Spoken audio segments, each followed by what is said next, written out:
Hiya, it's Deputy Prime Minister, proud Northerner and Basic Instinct enthusiast, Angela Rayner, and welcome to One of a No-Brainer with Angela Rayner. Now, as you can see, I have decked out the Labour's underground bunker for Christmas. I've put my tree up, I've got my fairy on top of the Christmas tree, and I've made it all festive and fantastic down here. So it's a very jolly place to be right now, and absolutely nothing is going to get me down. I'm in a really good, happy mood.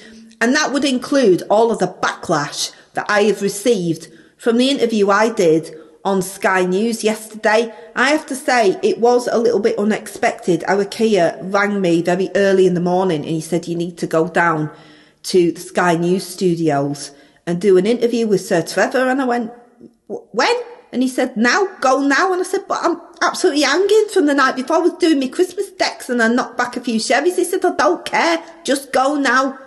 So I went down there, not eating anything, went down there and I got there and I thought, I absolutely love Sir Trevor MacDonald. So I'm quite happy for him to interview me. He's notoriously very gentle when he interviews people. So I thought that would be fine. Got there, realised, got my Trevors mixed up because it was actually Sir Trevor Phillips and he's tough. And I thought, oh no. So I tried to soften it a little bit. I took the knee before the interview. He wasn't interested. And then he started going on about how I was going to possibly build all these houses that we had pledged we were going to build. And I thought, you know, I don't know what to say here. I tried everything. It was confusing me. He was saying things like out of the frying pan and into the fire. And I thought, don't think about food. I was so hungry. And then he mentioned something about a black-legged kitty wake. And I thought, I don't know all the drag queens, Trevor. It's too early in the morning for that. And then he started talking about newts.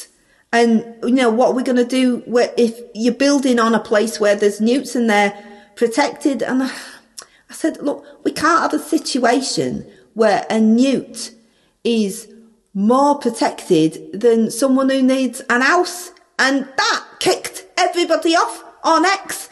It wasn't just the usual far-right adjacent suspects. It was now fans of newts that started coming at me and slagging me off. And I thought, no, I'm not having this. So I've had to have a little think about what I can do. And I've come up with a fantastic idea. I'm going to start a charitable collection for comfortable underground newt tents. That's what I'm going to call it. Comfortable underground newt tents. And for every house that I build, I'm going to provide a comfortable underground newt tent. So nobody can slag me off on X for not caring about newts. You know, people try all the time to come at me, whether you're sending mugs with James O'Brien's face on or his tweets or whatever. And now somebody else has sent something to the bunker and I was quite surprised. It's a t-shirt with my face on it. Look at this. I put it on so you can see it. It's my face and it says Us Labour's on it and it's making me look possessed.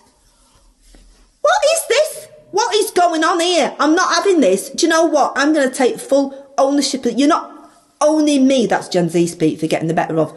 With all of this merch stuff, I'm taking it back. I'm taking the power back. So I'm going to merch these. Link will be down in the description.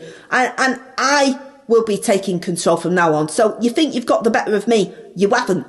Anyway, I came back from the interview to find a visitor waiting for me at the bunker. And I was Sadiq. And I said, what are you doing here? And he said, you promised. I said, oh, God, yeah, I had promised that. He was all worried about getting knighted by the king because he was worried that the king might be far-right adjacent and maybe slip with the sword. I said, I really don't think that the king is going to do anything like that. You've got nothing to worry about. And he said, can we do a practice run? So I've got this wooden sword and I said, right, I will knight you with this sword. And we were doing it. We were doing really, really well. He had a little cry because I said, arise, Sir Sadiq. And he said, that I already have. So he got upset about that. And then he got upset because I clipped him a little bit on the ear. And unfortunately, it started to gush blood a little bit because there was a little tiny splinter that went into his ear.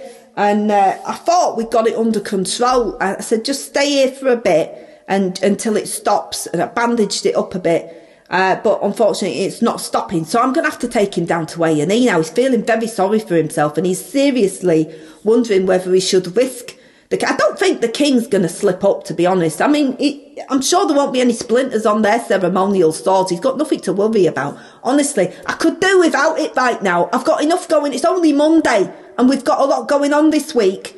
So there you go. But anyway, I'm going to have to go because I've got to get our Sadiq down to A&E. But absolutely nothing is going to stop us Labours from moving forward with projects. Absolutely nothing, because us Labours are going from strength to strength. I'll see you again on another no-brainer with Angela Rayner. That's what I'm going to call it. Comfortable, underground Newt tents.